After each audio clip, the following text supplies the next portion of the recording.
A single crack in the foundations of faith is not merely a personal tragedy. It is a geological event, a seismic rupture that travels through the bedrock of certainty upon which entire worlds are built. And when that crack appears in the soul of a space marine, in the heart of one who was made to be unbreakable, it spreads like a fracture through ceramite, like corruption through consecrated ground, until even the stars themselves seem to dim in recognition that something holy has been broken beyond any prayer's power to mend. I was there the day my faith died. My name is Meridius, formerly Brother Sergeant Meridius of the Crimson Castellans, 3rd Company, bearer of the Aquila Triumphant and the Oath of Eternal Vigilance, veteran of 173 campaigns across 47 systems, slayer of enemies beyond counting, servant of the Emperor for 214 years of subjective time, longer by far if measured in warp translation and the strange elasticity of time that accompanies void warfare. I have spoken the liturgies of battle so many times they have become my heartbeat. I have knelt before chapter masters and chaplains and received their blessings and their commands with equal reverence. I have killed in the Emperor's name with joy, with pride, with absolute certainty that each life I took was a prayer offered up to the Golden Throne. Each world I burned was a candle lit in his eternal vigil. I believed. Emperor, help me. I believed with a purity that lesser men could never comprehend, with a faith so total it had no room for question, no space for doubt, no crack through which uncertainty might enter. But before the numbers, before the designation and the holy oils and the incense smoke that cannot mask the smell of opened flesh, before all of that, I was something else.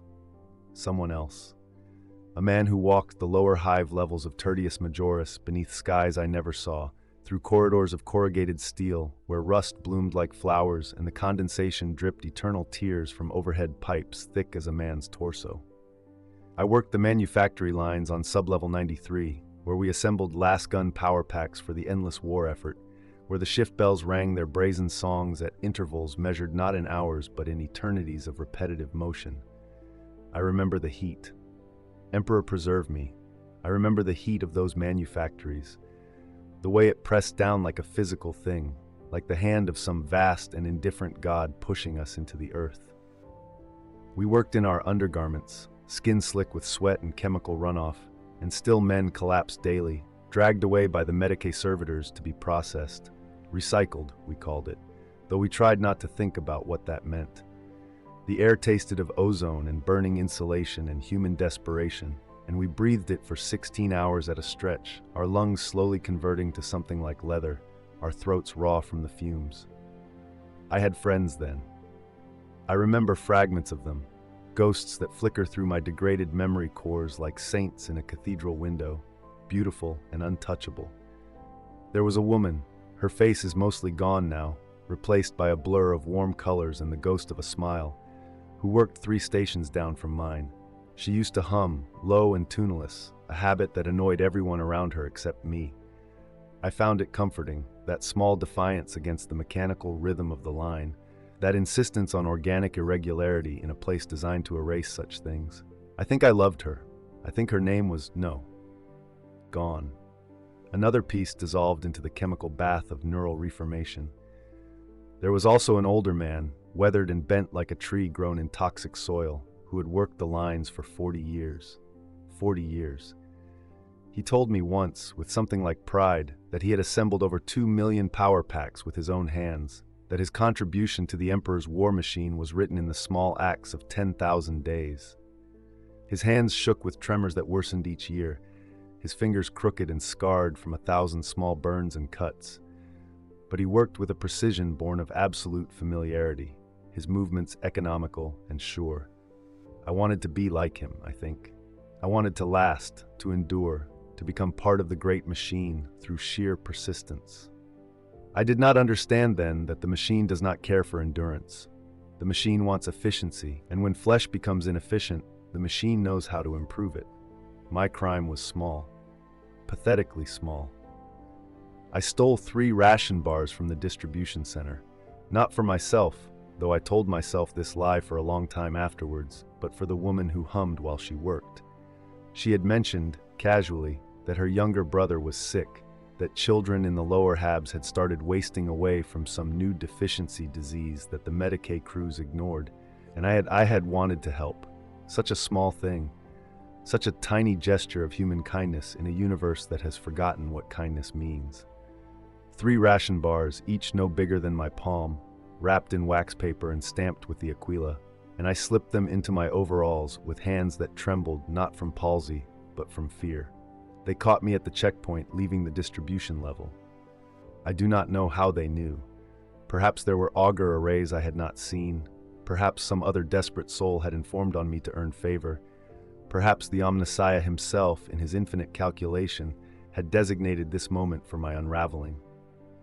The Arbites were waiting, 2 of them, massive in their carapace armor, their faces hidden behind mirrored visors that reflected my own terrified expression back at me in duplicate.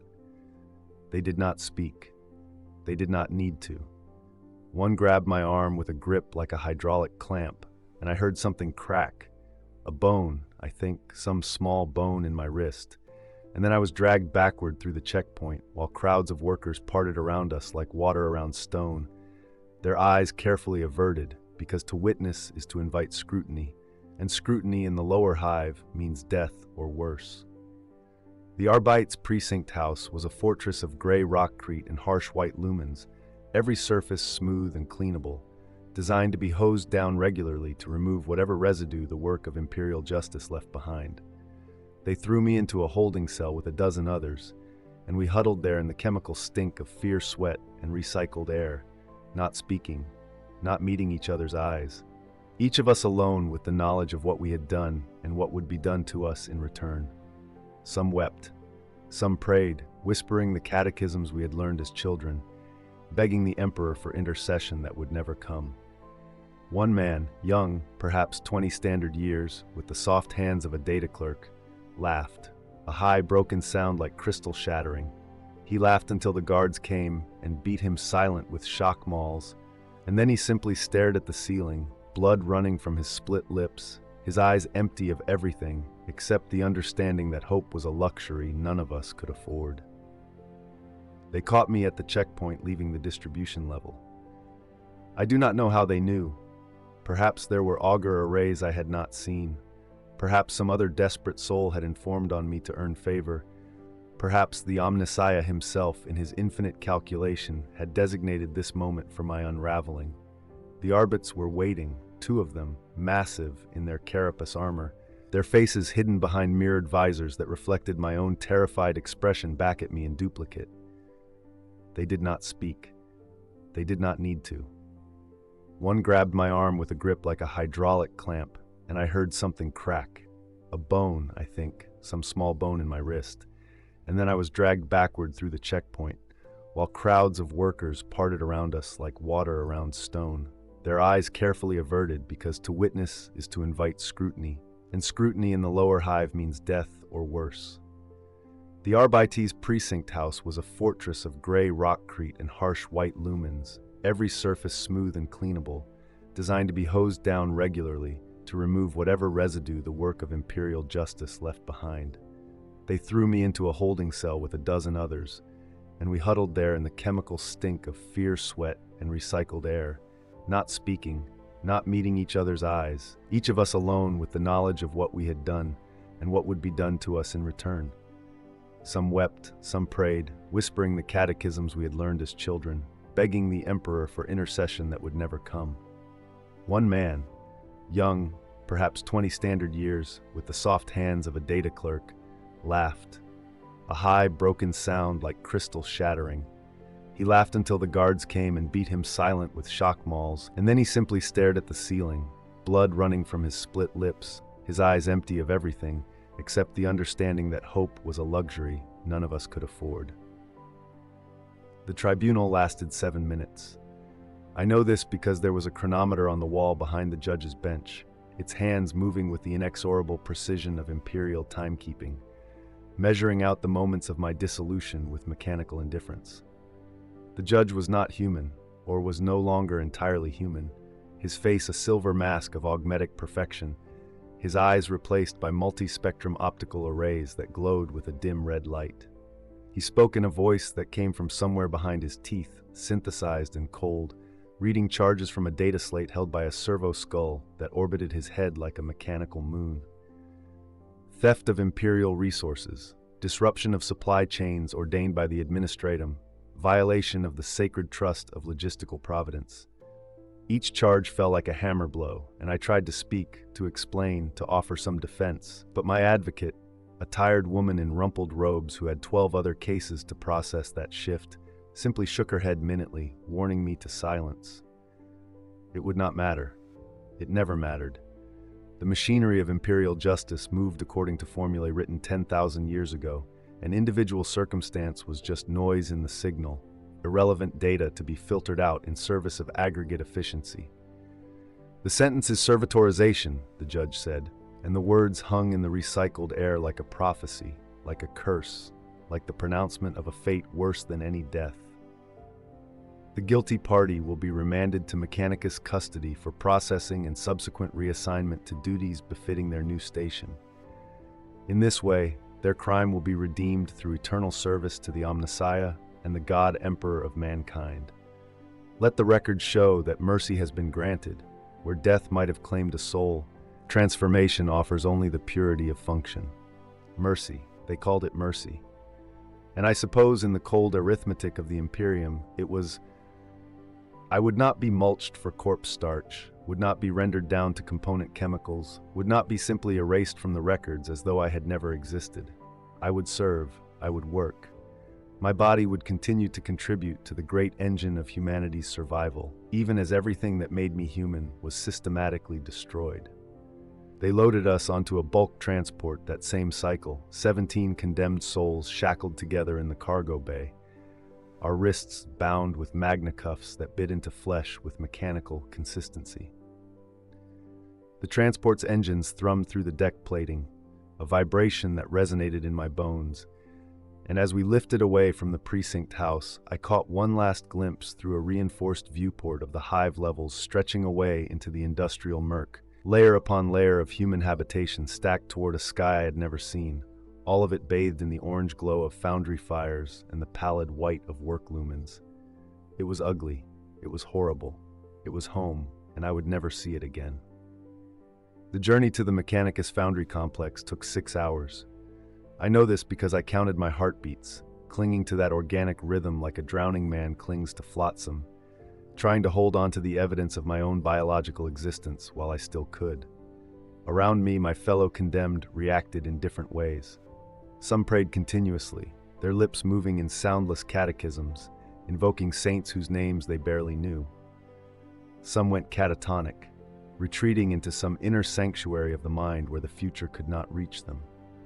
One woman, skeletal and gray, tried to strangle herself with her restraints, twisting and pulling until blood ran down her arms, but the magna cuffs had proximity sensors that shocked her into unconsciousness before she could complete the act. They did not want us damaged. We were resources now, inventory to be processed, and inventory must arrive at the warehouse in usable condition. The foundry complex announced itself first through smell, the acrid reek of industrial chemistry, the sweet, corrupt stench of promethium, the metallic tang of fresh-cut steel, and the strange, organic undertone of something else, something I could not identify, but that made my hindbrain scream warnings my rational mind could not articulate. Then through sound, the rhythmic pounding of forge hammers, the hiss of hydraulics, the whine of plasma cutters, and beneath it all, a low chanting in binaric cant, the tech priests singing their devotions to the machine god in a language that was not meant for unaugmented human ears.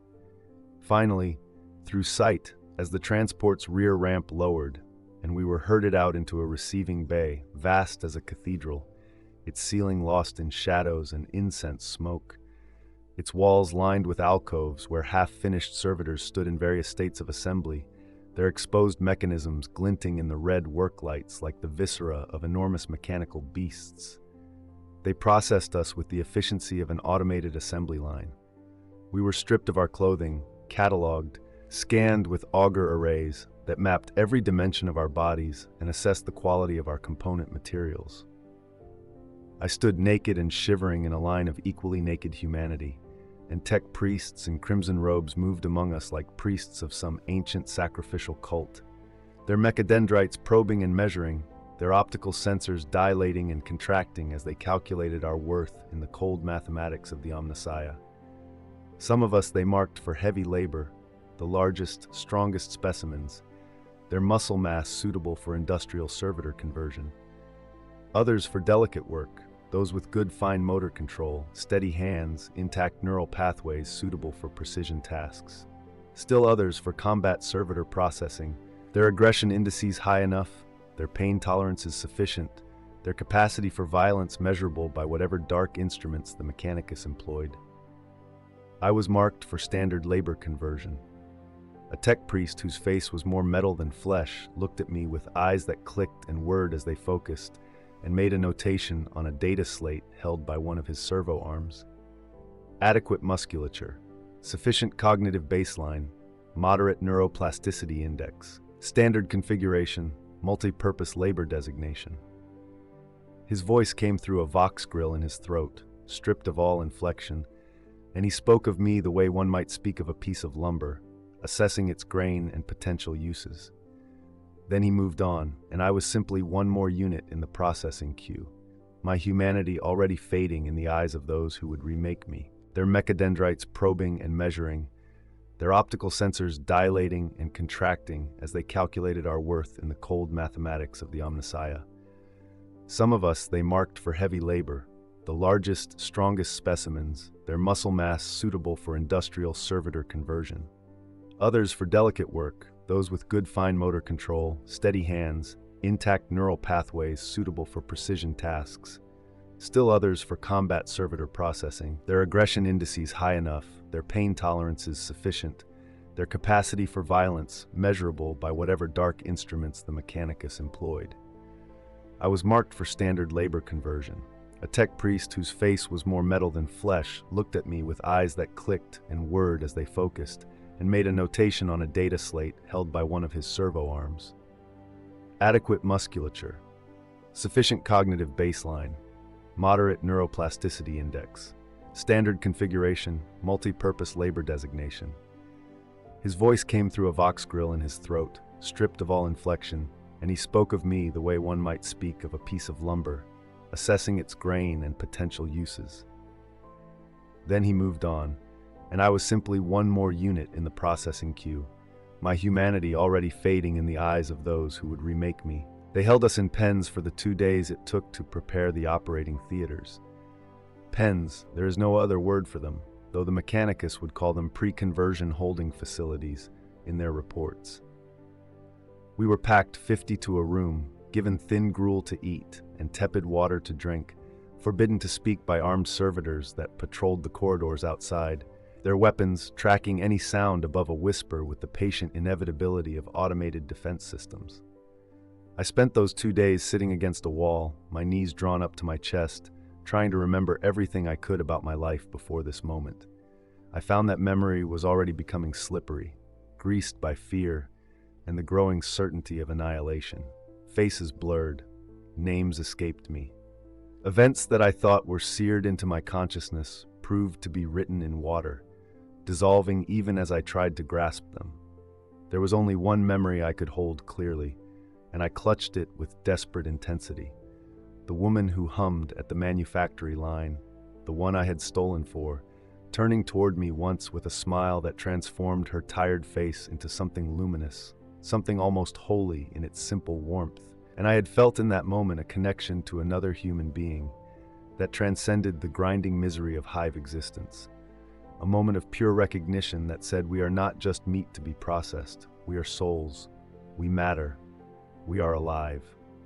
I wrapped that memory around myself like armor, swearing to whatever gods might still listen that I would hold on to it, that they could take everything else but not that last proof that I had been capable of love, that I had been something more than components awaiting assembly. I was wrong, of course. They could take that too. They would take that too.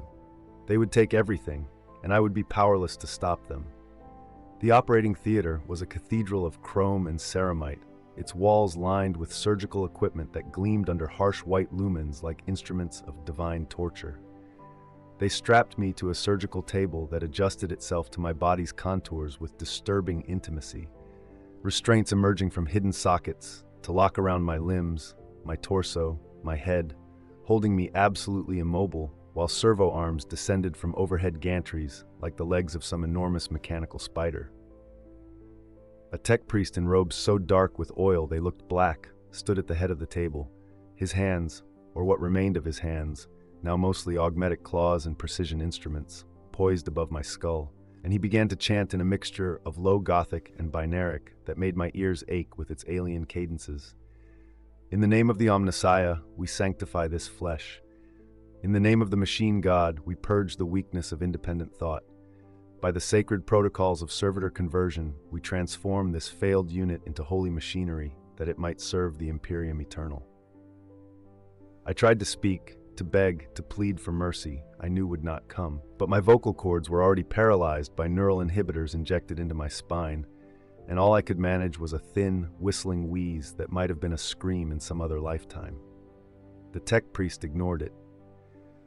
To him, I was already dead, or had never truly been alive, just an arrangement of biological components that had briefly possessed the illusion of autonomy, now being corrected to a more efficient configuration. The first surgery removed my left arm at the shoulder. I felt it. They had not anesthetized me, or had not anesthetized me sufficiently, because pain was just another data point to be recorded and analyzed, and perhaps because pain helped to burn away the personality, to shock the psyche into a more malleable state.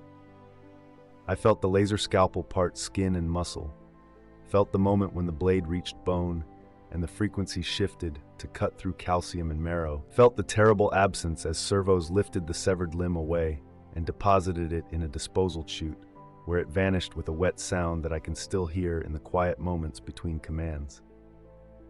Then came the replacement, a heavy industrial manipulator of pitted steel, bolted directly to my shoulder socket with mag clamps that fused to my remaining bone, neural interfaces threaded through my flesh like worms burrowing toward my spine, connecting my nervous system to servo motors and hydraulic actuators through adapter ports that burned with infection heat, even as sacred unguents were applied to prevent sepsis. They worked without pause, without mercy, without anything resembling compassion. My right leg next, removed at mid-thigh and replaced with a piston-driven limb designed for stability rather than grace, for tireless repetition rather than the subtle biomechanics of human movement. Then came the neural surgery, and this was worse than the amputations, worse than anything I could have imagined, because this was where they reached inside my mind and began to dismantle who I was. The tech priest made an incision across my scalp from ear to ear, peeling back skin and tissue to expose the bone beneath, and then a circular saw, blessed and anointed with sacred oils that could not mask its fundamental brutality, cut into my skull with a sound like screaming metal. I could smell my own bone burning, could feel heat radiating through my head as the saw blade completed its circuit, and a section of my skull was lifted away like the lid of a jar, exposing the gray-pink wetness of my brain to the recycled air of the operating theater. Commencing neural editing, the tech priest announced to whatever audience of servitors and lesser acolytes attended him. Frontal lobe reduction to minimize decision-making capacity, hippocampal modification to disrupt long-term memory formation, insertion of command receptor nodes throughout the motor cortex, estimated personality retention post-procedure 7 to 12%. 7 to 12%. That was all they would leave me. All that would remain of a lifetime of experience, of hope, of love, of the small rebellions and private joys that made existence bearable. Just 7 to 12%, and even that only as an accidental byproduct of the conversion process, neurological noise too small to be worth completely excising. They lowered instruments into my brain, and I felt my thoughts beginning to fragment, to scatter like papers in a windstorm. The memory of the woman who hummed, I reached for it desperately, a drowning man's last grab for the surface, and for a moment I had it, could see her face clearly, could hear her voice saying my name, my real name, the one I was born with. But then the instruments did something deep in my temporal lobe, and the memory shattered like glass, reduced to disconnected sensory impressions that meant nothing, conveyed nothing, were nothing but random neural firing without context or significance. I screamed then, finally, though my paralyzed throat could produce only a thin mechanical whine like a broken servitor's vocalization unit failing. I screamed at the loss of that last piece of myself, the final proof that I had been human, had been capable of connection, had mattered to someone even briefly. And the tech priest simply made another notation on his data slate and continued his work, untroubled by my anguish, because to him it was just the sound of machinery being imperfectly calibrated, requiring no more emotional response than a squeaking door hinge or a grinding gear tooth. The surgery lasted 14 hours. I know this because some distant, degraded part of my cognitive function was still capable of reading the chronometer on the theater wall, watching the minutes accumulate into hours, into eternity, into a span of time that contained the death of everything I had been and the birth of something new, something holy in the eyes of the Omnissiah, something abhorrent to anything still capable of recognizing human suffering. When they finally sealed my skull with bonding cement and ceramic plating, when they lifted me from the surgical table and set me on my new legs to test their function, I no longer knew who I had been. The memories were mostly gone, burned away in the neural editing, and what remained was fragmentary, unreliable, disconnected from any coherent sense of self.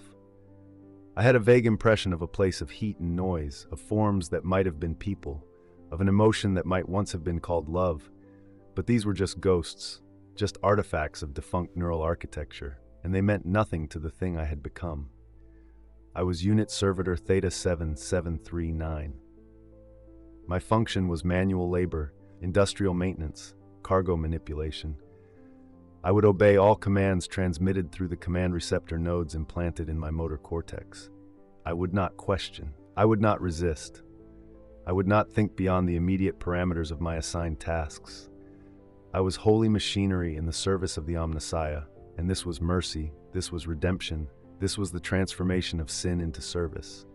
They put me to work immediately, because idle servitors are wasted resources, and waste is the greatest heresy the Mechanicus recognizes. My first assignment was in the lower foundries of the complex itself, hauling ingots of refined ore from cooling racks to transport pallets, a task requiring strength and endurance, but no initiative, no judgment, no humanity. I moved through the work in a fog of automatic compliance, my augmetic arm lifting weights that would have crushed my original limb, my piston leg driving me forward with mechanical consistency, and some small part of my fragmented consciousness observed all of this from a great distance, horror-struck and helpless. The awareness came and went in cycles. Sometimes I would work for hours, days perhaps. I had no reliable way to measure time anymore.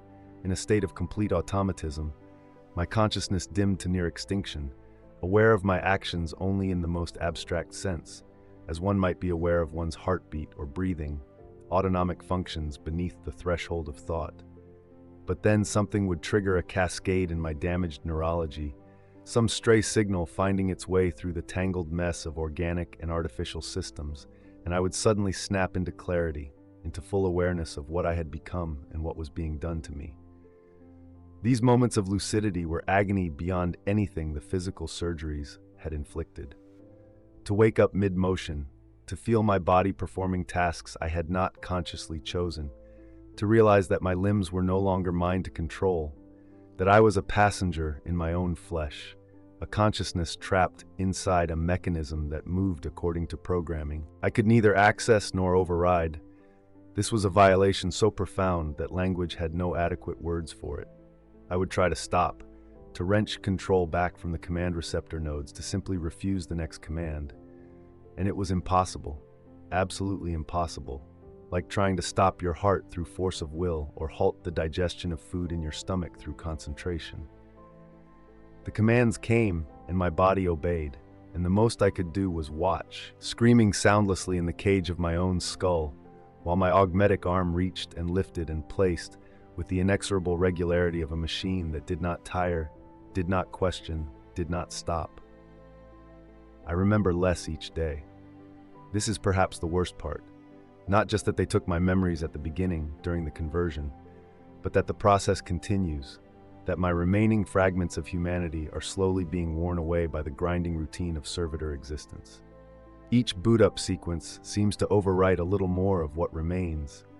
Each liturgy of activation scrubs another piece of personality from my degraded wetware, and I find myself grasping desperately at thoughts that slip away even as I try to form them, at emotions that fade before I can fully experience them, at the ghost of a name I once had that now exists only as a phonetic echo in circuits that are slowly, inexorably, converting to pure mechanism. They transferred me to a different facility after what might have been months or years. Time had become meaningless, unmeasurable, just an endless sequence of work cycles broken by maintenance periods and recharging sequences. The new facility was an orbital station, and the transport up from the planet's surface was the first time I had ever left the gravity well of my birth, though I could not properly appreciate the experience. The view through the transport's viewports should have been magnificent, the planet curving away beneath us, the stars appearing in their billions against the absolute black of space, the grandeur of the Imperium's void works spread across the orbital lanes. But the command protocols suppressed my capacity for wonder, for aesthetic appreciation, for anything that did not directly serve my function. I saw it. I processed the visual data, but I felt nothing, or almost nothing, just a distant echo of what awe might have been if I had still possessed the neurological architecture to support such emotions. The orbital station was a processing facility for void ships, and my assignment was to the external maintenance crews. They equipped me with a mag harness and void seals, crude augmetic modifications that allowed my body to survive in vacuum, and sent me out onto the hulls of Imperial vessels to perform repairs that were too dangerous or too tedious for human workers. Out there, clinging to the ceramite skin of battlecruisers and transport haulers while the void stretched infinite and terrible in all directions, I experienced a strange kind of peace. The absolute silence, the absence of other voices and commands beyond the minimal task instructions fed directly to my neural implants, the vast emptiness that seemed almost to welcome me. It was as close to freedom as I would ever know again. But even that peace was violated when the clarity came, when some glitch in my wetware allowed fuller consciousness to surface. I would be halfway through replacing a damaged hull plate, my augmetic arm wielding a plasma torch with mechanical precision, and suddenly I would truly see where I was, truly understand the incomprehensible scale of the vessel I was repairing. The billions of tons of metal and machinery dedicated to the purpose of crossing the gulfs between stars, of carrying war and faith and imperial dominion across the galaxy, and I would realize that I was less than nothing to this enterprise, that I was just one more component in a machine of staggering complexity, easily replaced, utterly expendable, and the horror of that realization would be compounded by my absolute inability to do anything about it. The ship would need repair. I would repair it. These facts were immutable, written into my most basic operating parameters, and no amount of existential despair could override them. I witnessed things during my cycles of service that should have broken me, that would have broken the person I used to be. But my capacity for emotional response had been so degraded that I could only observe them with a distant clinical detachment that was itself a form of ongoing death. I saw other servitors fail, their organic components giving out after decades of service, their mechanical systems seizing up, their consciousness, if any remained, finally extinguished in a last sputter of neural activity. And I watched as they were simply discarded, dumped into recycling chutes, or left floating in the void if they failed during external work, their bodies becoming one more piece of orbital debris circling dead planets. I saw humans treat servitors with casual cruelty, kicking them when they moved too slowly, venting frustration by damaging their flesh components in ways that did not affect their functionality, using them as test subjects for new weapons or industrial equipment. And none of it mattered, because servitors were not people, were not protected by any law or custom, were just tools that happened to be made partially of meat. Once, I worked alongside a servitor who had been a woman before her conversion. I could tell from the remaining organic portions, from the structure of what remained of her face beneath the augmetic mask.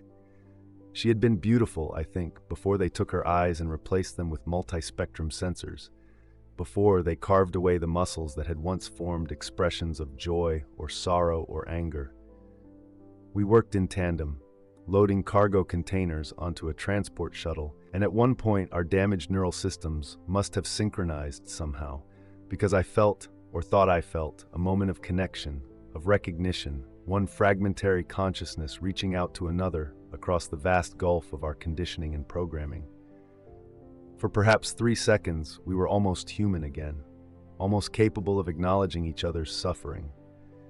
And then the moment passed, the command protocols reasserted themselves, and we went back to being nothing more than industrial equipment, our brief communion extinguished as though it had never been.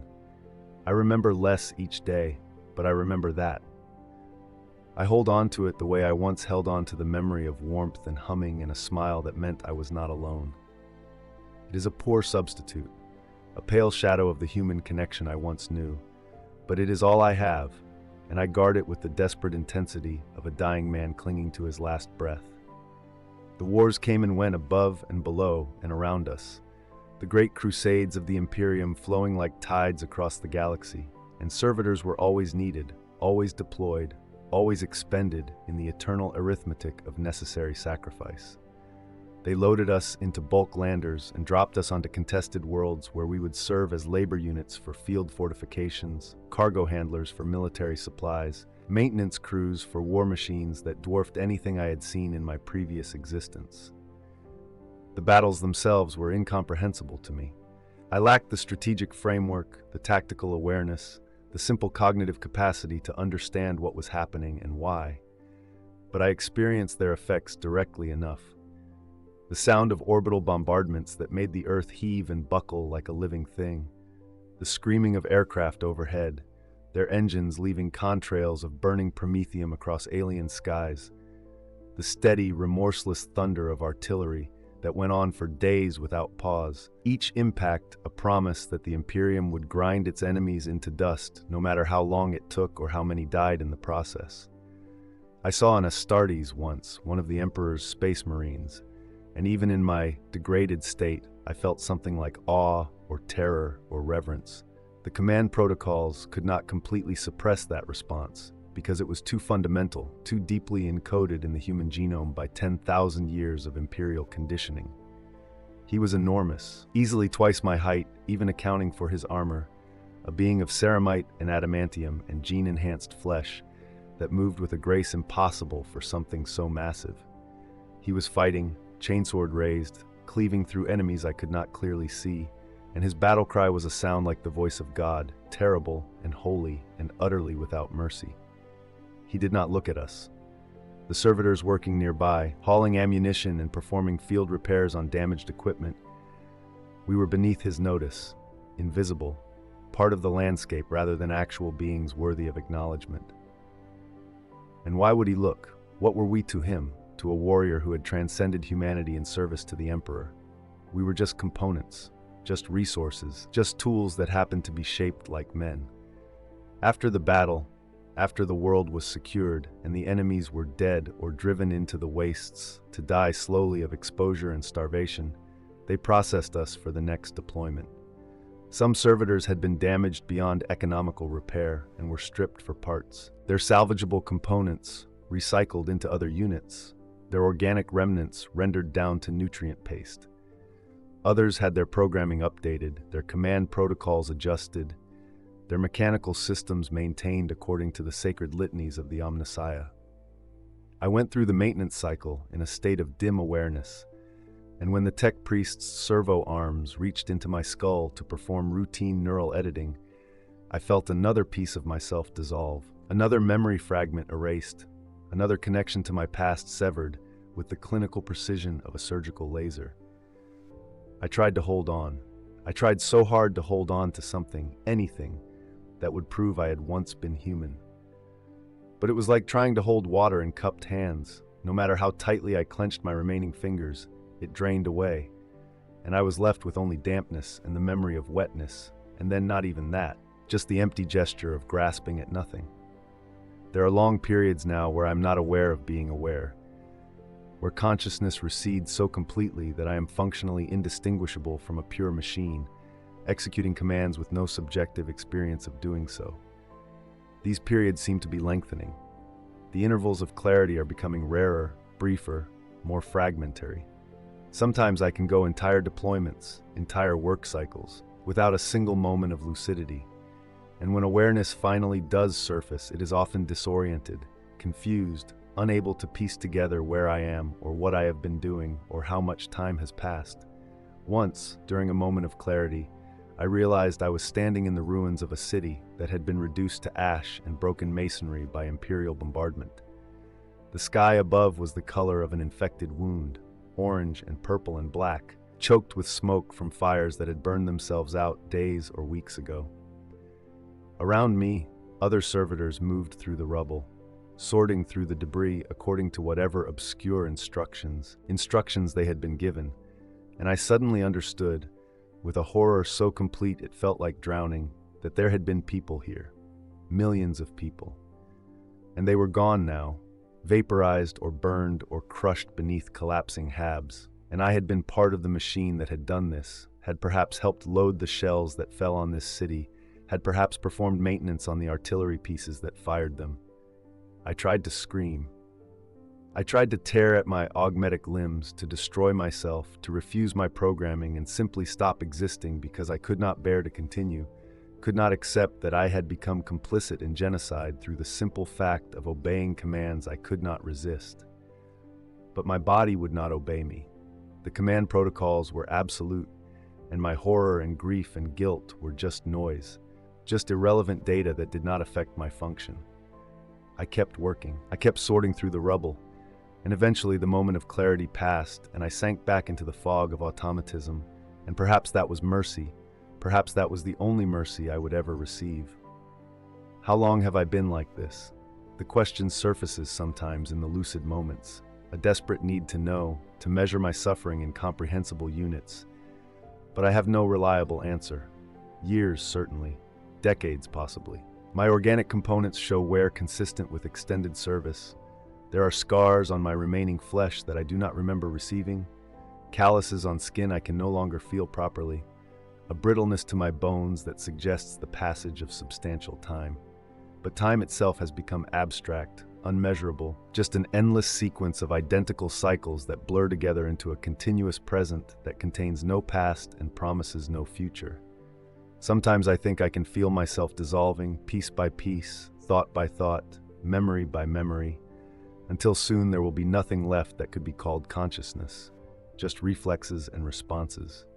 Sometimes I think I can feel myself dissolving, piece by piece, thought by thought, memory by memory, until soon there will be nothing left that could be called consciousness, just reflexes and responses, pure mechanism wearing the mask of biology. And sometimes I think this has already happened, that the awareness I experience is itself just an illusion, a ghost of cognition, the death rattle of neurons that do not yet understand they are already dead. They transferred me again, to a forge world this time, one of the great industrial planets where the Mechanicus produces the Imperium's endless appetite for weapons and vehicles and war machinery. The world had no name that I knew, just an alphanumeric designation, and its surface was entirely covered by manufactories and refineries and furnace complexes that burned day and night, their fires visible from orbit like infected wounds in the planet's skin. The sky was the color of rust and oil, and the rain that fell was thick with industrial effluent, caustic enough to eat through unprotected flesh in minutes, though my void seals protected me adequately enough. Here I worked in the deep foundries, in the places where they forged armor plates for battle tanks and load-bearing structures for void ships, where the heat was so intense that even servitors could not survive extended exposure without constant cooling and the risk of thermal shutdown. The air was thick enough to chew, particulate-laden and superheated, and I watched other servitors collapse from heat exhaustion, their organic components literally cooking inside their augmetic chassis, their death screams modulated through vox grills into sounds that were more mechanical than human. They did not stop the work to remove the bodies. That would have been inefficient. Instead, Other servitors simply dragged the failed units to the side and continued their tasks, and eventually cleanup crews would process the corpses during the shift change.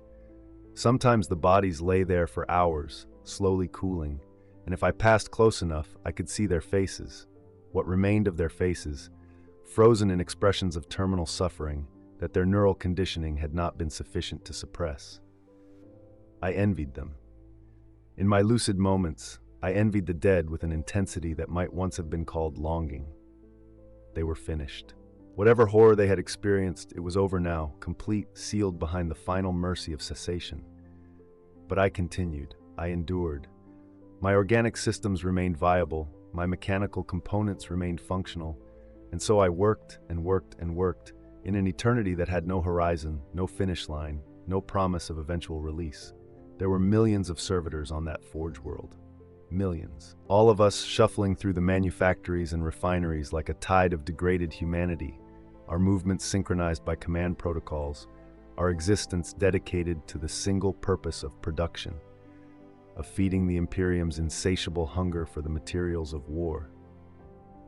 Sometimes, in the brief moments between tasks, I would look at the others and try to see if any awareness remained in them, any spark of consciousness trapped as mine was trapped, any distant echo of the people they had been before conversion.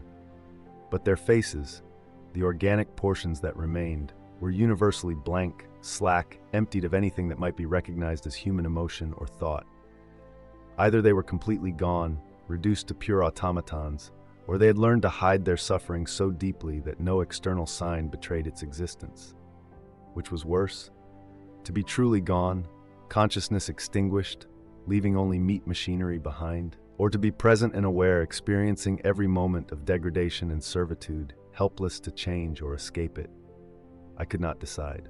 The tech priests of the Forge world treated us with a kind of distant reverence, speaking prayers over failed servitors before they were recycled, anointing our mechanical components with sacred oils during maintenance cycles, referring to us always as blessed or sanctified or holy. They seemed to genuinely believe this, to see our transformation not as the abomination it was, but as a kind of apotheosis, an elevation to a higher state of being where the weakness of independent thought had been purged and replaced with the purity of function. One of them, his entire face replaced with a smooth mask of silver, once placed a hand on my shoulder while performing routine maintenance and said, in a voice synthesized to remove all traces of organic warmth, "You are closer to the Omnissiah than I will ever be, blessed servitor. Your flesh and steel are perfectly balanced. Your purpose is clear. I envy your certainty." I wanted to scream at him that there was no certainty, only programming, no purity, only violation, no blessing, only horror. But I could not speak. My Vox unit was not equipped for anything beyond basic affirmative negative responses to direct questions, and even if I could have, the command protocols would have prevented it. You do not argue with your masters. You do not question your betters. You obey and obey and obey until obedience becomes your entire universe, and you forget there was ever any other way to exist. During one maintenance cycle, they upgraded my neural implants, installing newer command receptor nodes that promised improved response times and reduced cognitive overhead. The procedure required them to open my skull again, to reach into my brain with instruments of blessed steel, and I felt the changes happening in real time, felt my thoughts becoming more sluggish, more constrained, felt the walls of my mental prison growing smaller and thicker as new layers of conditioning were burned into my wetware. When they finished and sealed me back up, I could feel the difference immediately. The lucid moments came less frequently. My thoughts, when I could form them at all, were slower, more confused, more easily disrupted by the constant stream of task instructions flooding through my neural pathways. I was forgetting how to be conscious. I was forgetting what consciousness even meant. There was a war, or perhaps there were many wars. By this point, I could no longer distinguish separate campaigns, could no longer track the progression of events in any linear fashion. All I knew was that suddenly the manufactories were working at triple capacity, the forge fires burning hotter and brighter, servitors being driven to the point of collapse and beyond in the rush to produce enough material for whatever conflict had erupted somewhere in the sector. We worked without pause, without rest periods, without even maintenance breaks, unless a unit actually failed. My augmetic arm began to develop a grinding sound in the shoulder joint from overuse, but there was no time to repair it, and so I continued working with the steadily worsening malfunction, feeling the vibration traveling up through my torso, wondering in my diminishing lucid moments how long before the joint seized completely and I joined the ranks of the failed units dragged to the recycling centers. One day, or night, or cycle, time had lost all meaning. I was working in one of the ordnance assembly halls, helping to construct artillery shells the size of a man's torso, when something changed in the air, a pressure, a sense of wrongness that penetrated even my degraded consciousness. The work continued because the work always continued, but I could feel something building, some tension in the fabric of reality itself. And then the walls exploded inward in a spray of molten metal and the screaming began. Chaos. The enemy was chaos, though I could not have articulated this at the time, could not have named the corruption that poured through the breached walls in forms that hurt to look at, that violated the basic geometries of sane space, that moved in ways that should not have been possible, and made sounds that tore at the mind just to hear them. They fell upon the servitors with mindless hunger, tearing apart our bodies not for any tactical purpose, but simply because destruction was their nature, and we could not run, could not flee, could not do anything but continue our tasks until the commands stopped coming or our organic components failed.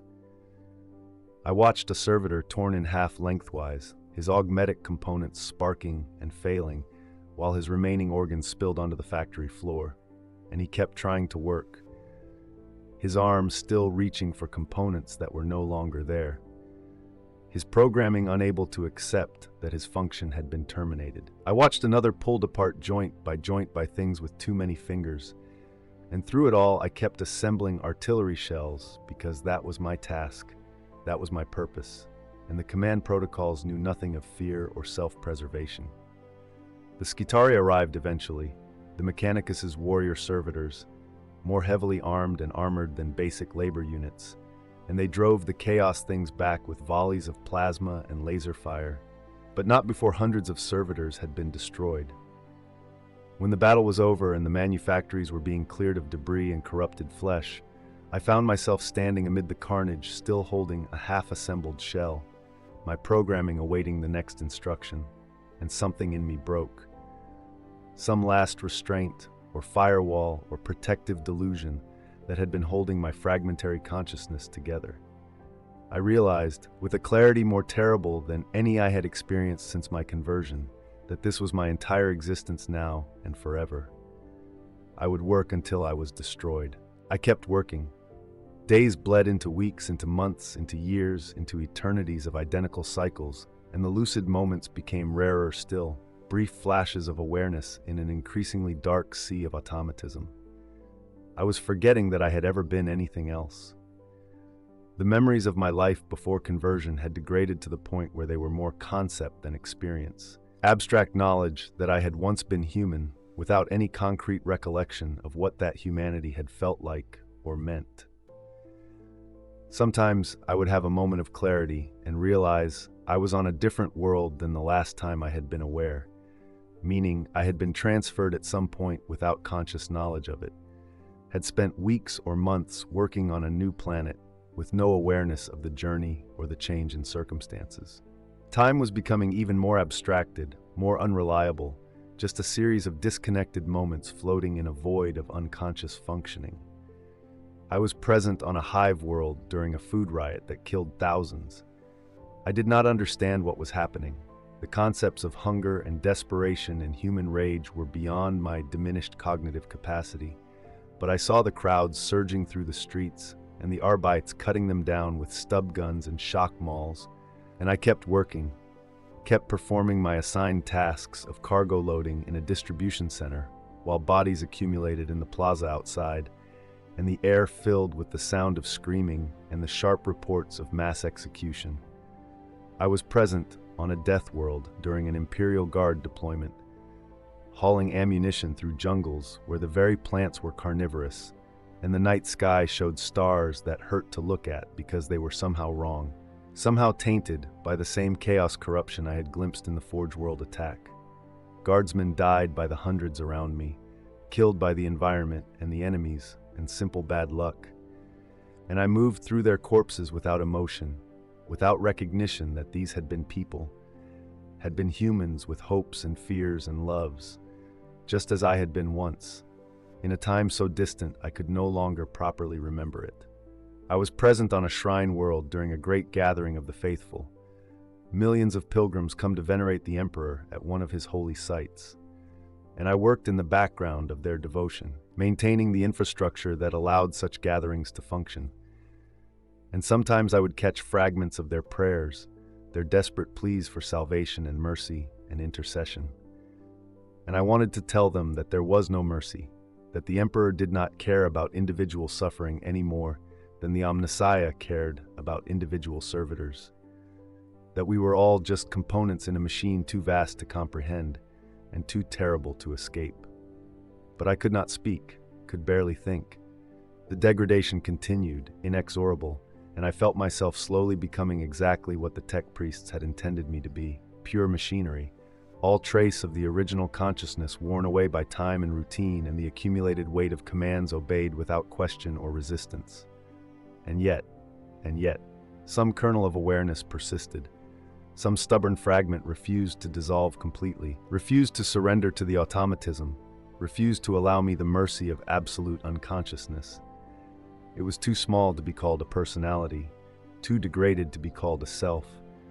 But it was there, observing, experiencing, suffering with a patience that bordered on the eternal, because it had no choice, because it could not stop existing any more than my body could stop functioning while the programming held. I think this is the greatest cruelty of servitor conversion, not the physical mutilation, not the loss of autonomy, not even the endless labor, but this, that they could not completely erase consciousness, could only trap it and diminish it and leave it buried alive inside the mechanical monument to its own obsolescence. True death would have been kinder. True transformation into pure machinery would have been merciful. But this liminal state, this half-existence, this consciousness too degraded to properly suffer, but too persistent to finally end, this was torture refined to perfection, stretched across years or decades or centuries, and there was no escape except the final breakdown of my organic systems. And those systems, augmented and maintained by the holy oils and sacred rites of the Omnissiah, might last for longer than I could imagine, might endure until the heat death of stars. I was loaded onto a vessel bound for the Imperium's eastern fringes, part of a shipment of 1,000 servitors being deployed to support a crusade against xenos threats whose nature I did not understand and could not have comprehended if explained. The journey through the warp was, I have no words for what it was. Even in my diminished state, I could feel it. The wrongness of that realm beyond real space, the way it pressed against the barriers of the Gellar field, like a living thing seeking entrance, like a predator patiently testing for weakness. Sometimes I would have flashes of awareness during the transit and find myself paralyzed by a terror so profound it transcended thought, reduced to pure animal panic at the sense of vast and malevolent attention focused on our vessel, on the fragile bubble of sanity we rode through a sea of insanity. But the programming held, even in the face of that cosmic horror, even as my damaged mind screamed warnings that something was watching us, hunting us, waiting for the moment when the field would... I used to be the one holding the shock maul. I was the enforcer who dragged people from their habs and told them they were serving the Emperor now. I thought I understood what that meant. I thought I was one of the good ones, one of the necessary cogs that kept the Imperium functioning. Then they came for me, and I learned that in the Emperor's machinery, there are no good ones. There are only those who have been consumed and those who are waiting. My name is Vex Corian, and I was an enforcer on Hive Secundus for 8 years. Not a long career by enforcer standards, but long enough to believe I had seen the worst humanity had to offer. Long enough to convince myself that the violence I administered was justified, that the terror I inspired was necessary, that the system I served was the only thing standing between civilization and chaos. I wore black carapace armor that gleamed under the flickering lumens. I carried a shock maul that hummed with restrained violence. I had the authority to beat, arrest, or kill anyone in the lower hive levels, and I exercised that authority with what I believed was appropriate restraint. I had an apartment in Enforcer Block 12, 3 levels above the habitation zones I patrolled. It had running water most days, a cot that wasn't infested, and a window that looked out over the industrial sector where the refineries burned day and night, painting the sky in shades of orange and gray. I had a locker where I kept my equipment clean and maintained. I had a routine that involved 12-hour shifts, mandatory combat drills every 3rd day, and enough ration credits to eat something better than protein paste twice a week. I had colleagues who respected me, superiors who noted my efficiency, and a record clean enough that I was being considered for promotion to sergeant. The human workers were shipped to other worlds where their labor could be better utilized. And the servitors, those of us who remained functional, were loaded into cargo holds like the equipment we were, to be deployed wherever we were next needed. Behind us, we left a dead world. A world that had been alive, that had fed billions across multiple systems, reduced to a hollow shell, its resources extracted, its utility exhausted, its existence no longer relevant to the great machine of imperial necessity. And someday, when my organic components finally failed and my mechanical systems were deemed not worth repairing, I would be discarded with the same casual finality, my existence mattering no more than that dead world's, my suffering noted nowhere except in the cold statistics of servitor maintenance logs that no one would ever read. The lucid moments were becoming vanishingly rare now. Sometimes entire deployments would pass without a single flash of true awareness, just endless automatism, consciousness so deeply suppressed that it might as well not have existed. But occasionally, unpredictably, I would still surface, would still experience that terrible moment of clarity where I remembered that I had been human once, that I had been someone with a name and hopes and the capacity for love, and the grief was always fresh, always devastating, because my diminished memory meant I could not become numb to it, could not build up any tolerance or acceptance, but experienced it anew each time as though it were the first time, as though I were only just discovering what had been done to me.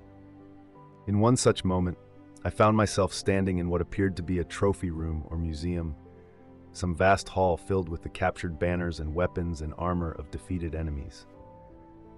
I had no memory of how I had arrived there, no idea what my function was supposed to be. Perhaps cleaning, perhaps maintenance, perhaps just standing guard in that empty hall where no one ever came.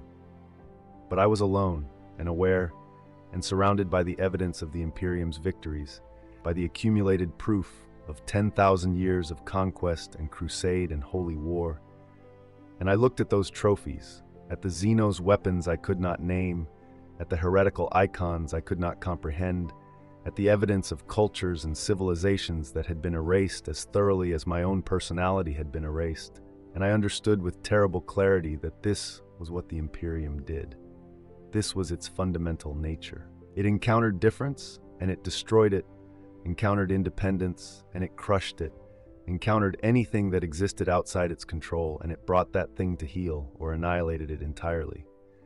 There was no malice in this, no cruelty for cruelty's sake, just the cold, inevitable logic of a system designed for survival above all else, a system that had concluded that diversity was weakness, that individual will was dangerous, that the only path to humanity's continued existence was through absolute conformity and absolute control. The Imperium was not evil. It was something worse than evil. It was necessary, or believed itself to be necessary, and that belief justified any atrocity, any violation, any horror, because what was individual suffering compared to the survival of the species? I was a necessary horror. My existence, my pain, the destruction of my humanity, all of it was necessary, or at least defensible within the logic of imperial survival. And that knowledge was more crushing than any physical torture could have been, because it meant there was no villain to hate, no oppressor to resist, just an enormous system grinding forward with mechanical inevitability, crushing everything in its path, not out of malice, but out of function, out of the simple execution of programming written into its foundational code. I was not a victim. I was a component.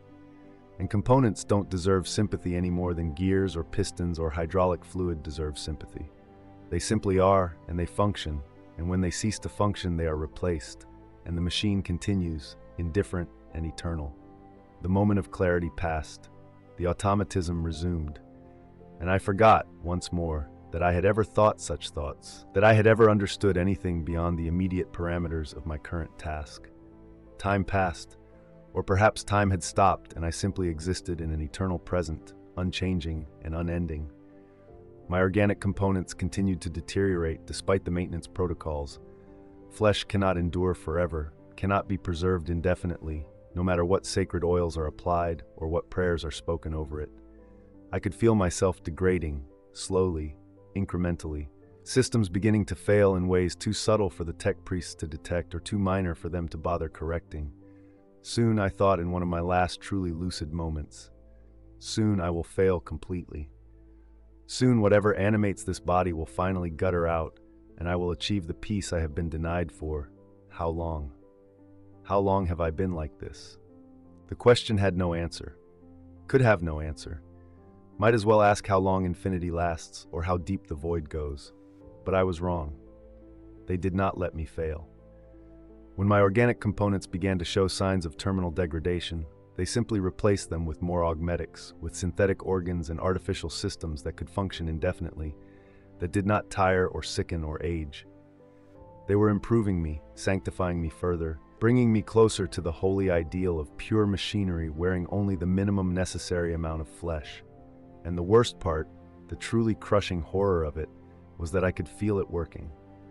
Feel my remaining organic systems being slowly replaced, slowly converted to mechanism, and with each replacement, I lost another small piece of whatever allowed me to experience consciousness at all.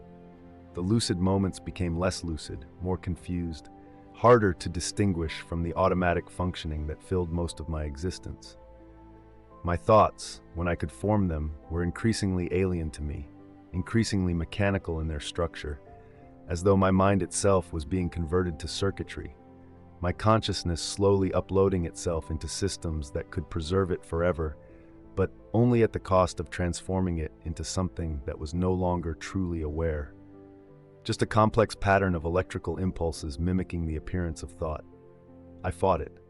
With everything that remained of my will, my personality, my fragmentary self, I fought against the conversion, tried to hold on to the organic, the human, the capability for genuine experience. But fighting was meaningless because I had no agency, no ability to resist, no way to prevent the tech priests from doing whatever they deemed necessary to maintain my function. I could only watch from inside my degrading prison as the bars were replaced one by one with bars that would never rust, never weaken, never offer even the hope of eventual escape. And eventually, tomorrow, or a century from now, or never, because time has no meaning in this existence, eventually even the watching will stop. Eventually the last organic component will fail or be replaced, and whatever remains will be pure mechanism, holy and sanctified and perfect in its complete absence of humanity. The thing that walks around in this body will continue to function, will continue to serve, will continue to execute commands with flawless precision, but whatever is writing these thoughts, whatever fragment of consciousness persists in observing and experiencing and suffering, will finally be extinguished. I should want that, should welcome it, should pray for it with whatever capacity for prayer remains in my degraded neurology. But I find that even now, even after everything that has been done to me, some stubborn core of existence clings to awareness, prefers even this nightmare to final oblivion, fears the silence more than the screaming. Maybe that's the ultimate horror. Not that they took my humanity, not that they made me into a thing, but that they left me just enough awareness to know what I've lost, and just enough persistence to be unable to let go. I exist in the worst of all possible states, too conscious to find peace, too mechanical to hope for freedom, trapped in an eternal present that stretches in all directions without horizon or relief. I am Unit Servitor Theta 7739, and I was human once, though I can no longer quite remember what that meant or why it mattered. I serve the Omnissiah and the God Emperor of mankind, as I will serve for as long as my components remain functional, which may be forever, which may be eternal, which may be a fate worse than any hell the ancient religions ever conceived. And somewhere in some manufactorum or hive level or battlefield far from here, they are making more of us. Taking criminals and heretics and the merely unlucky, and doing to them what was done to me, and those new servitors will experience what I have experienced, will suffer what I have suffered, and there is nothing anyone can do to stop it, because this is mercy, this is justice, this is the price of survival in a galaxy that wants only to destroy us. The machine is eternal, the machine is holy, the machine does not care and cannot care, and will grind forward forever, converting flesh to steel and souls to servitude, because this is what it was designed to do, and design is destiny, and destiny is inescapable.